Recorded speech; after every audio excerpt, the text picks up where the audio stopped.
Guys, tumatapang si Paolo Avellino. Nag-react sa post sa IG post ni Kim Chiu. Yung post ni Kim about sisters. Dahil number one nga sa lahat ng klaseng product. So ayan, dahil siya yung endorser ng sisters, kaya nag-update si Kimi sa kanyang IG.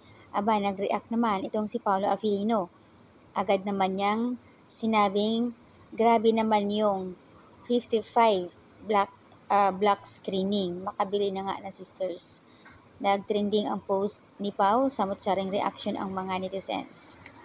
And finally, post from you that makes Kim Pao fans so happy beyond words.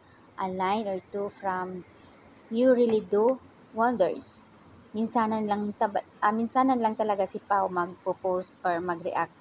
Pero yung tipong word na isa or dalawa, hindi mahaba, as in napakatipid. Or baka ma-augment pa yon sa black screening. Sisipagin ko ulit ha. Make another bite around with the poster. Grabe kayo, Kim Pao.